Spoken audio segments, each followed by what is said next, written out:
Bienvenidos a Leamos la Biblia en un año.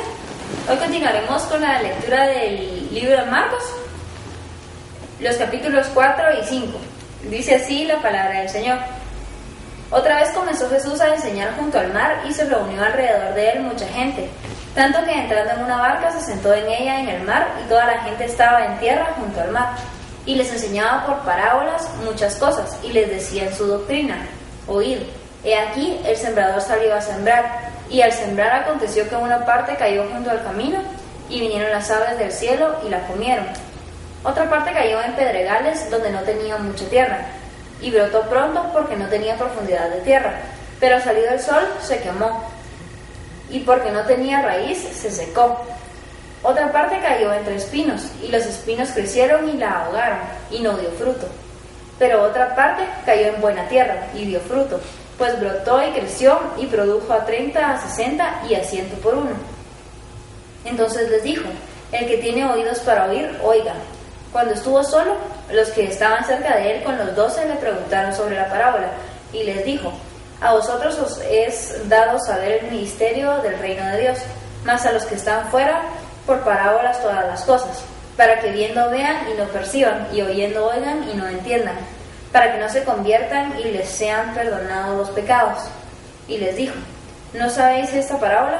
¿Cómo pues entenderéis todas las parábolas? El sembrador es el que siembra la palabra, y estos son los de junto al camino, en quienes se siembra la palabra, pero después que la oyen, enseguida viene Satanás y quita la palabra que sembró en sus corazones. Estos son asimismo los que fueron sembrados en pedregales, los que cuando han oído la palabra al momento la reciben con gozo, pero no tienen raíz en sí, sino que son de corta duración, porque cuando viene la tribulación o la persecución por causa de la palabra, luego tropiezan. Estos son los que fueron sembrados entre espinos, los que oyen la palabra, pero los afanes de este siglo y el engaño de las riquezas y las codicias de otras cosas entran y ahogan la palabra, y se hace infructuosa.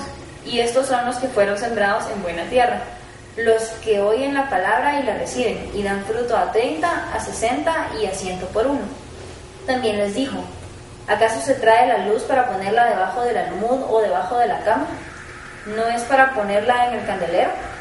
Porque no hay nada oculto que no haya de ser manifiesto, ni escondido que no haya de salir a luz. Si alguno tiene oídos para oír, oiga. Les dijo también: mirad lo que oís, porque con la medida con que medís os será medido, y aún se os añadirá a vosotros los que oís. Porque al que tiene se le dará, y al que no tiene, aún lo que tiene se le quitará. Decía además: así es el reino de Dios, como cuando un hombre echa semilla en la tierra, y duerme y se levanta de noche y de día, y la semilla brota y crece sin que él sepa cómo. Porque de suyo lleva fruto la tierra, primero hierba, luego espiga, después grano lleno en la espiga. Y cuando el fruto está maduro, enseguida se mete la hoz, porque la siega ha llegado.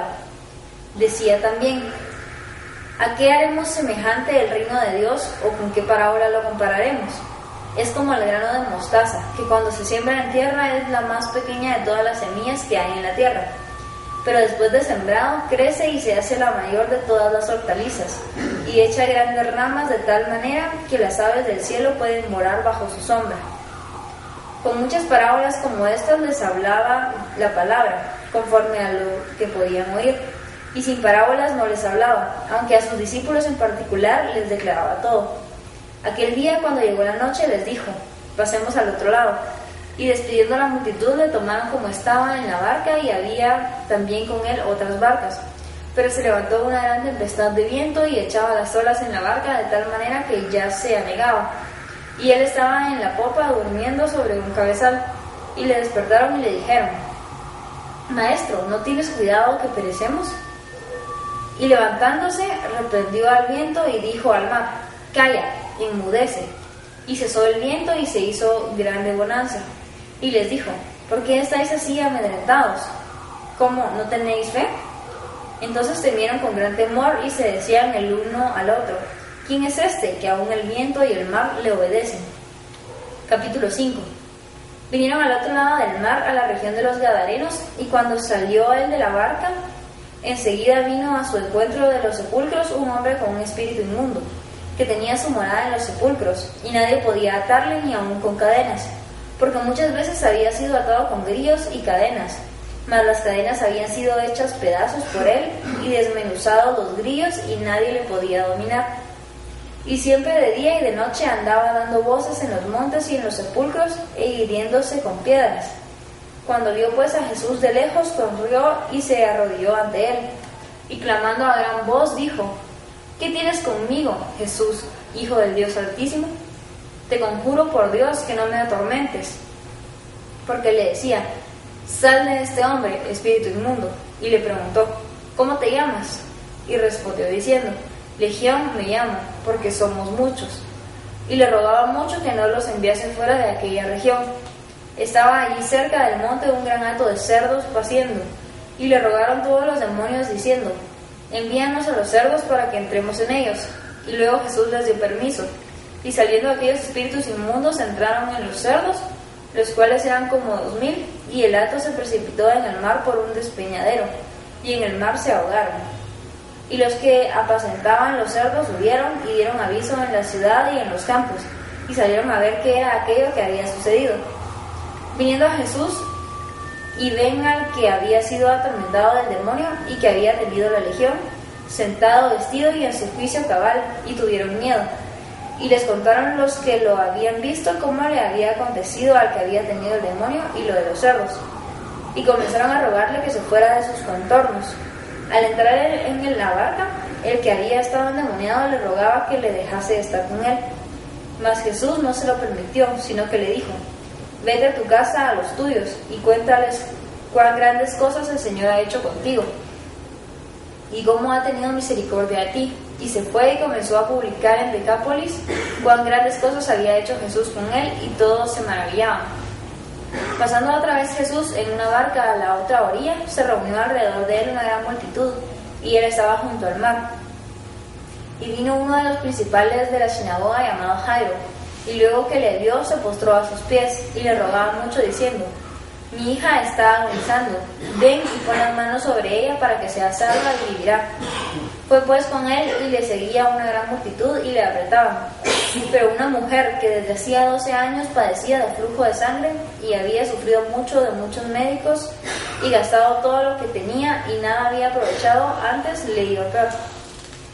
Cuando oyó hablar de Jesús, vino por detrás entre la multitud y tocó su manto, porque decía: Si tocare tan solamente su manto, seré salva. Y enseguida la fuente de su sangre se secó, y sintió en el cuerpo que estaba sana de aquel azote. Luego Jesús, conociendo en sí mismo el poder que había salido de él, volviéndose a la multitud, dijo: ¿Quién ha tocado mis vestidos? Sus discípulos le dijeron: ¿Ves que la multitud te aprieta y dices: ¿Quién me ha tocado? Pero él miraba alrededor para ver quién había hecho esto. Entonces la mujer, temiendo y temblando, sabiendo lo que en ella había sido hecho, vino y se postró delante de él, y le dijo toda la verdad. Y él le dijo: Hija, tu fe te ha hecho salva, ve en paz y queda sana de tu azote. Mientras él aún hablaba, vinieron de casa del principal de la sinagoga diciendo: Tu hija ha muerto, ¿para qué molestas más al maestro? Pero Jesús, luego que oyó lo que se decía, dijo al principal de la sinagoga: No temas, cree solamente. Y no permitió que le siguiese nadie, sino Pedro, Jacobo y Juan, hermano de Jacobo. Y vino a casa del principal de la sinagoga y vio el alboroto y a los que lloraban y lamentaban mucho. Y entrando les dijo: ¿Por qué alborotáis y lloráis? La niña no está muerta, sino duerme. Y se burlaban de él. Mas él, echando fuera a todos, tomó al padre y a la madre de la niña y a los que estaban con él, y entró donde estaba la niña. Y tomando la mano de la niña, le dijo: Talita cumi, que traducido es: Niña, a ti te digo, levántate. Y luego la niña se levantó y andaba, pues tenía 12 años. Y se espantaron grandemente. Pero él les mandó mucho que nadie lo supiese, y dijo que se le diese de comer. Que Dios los bendiga.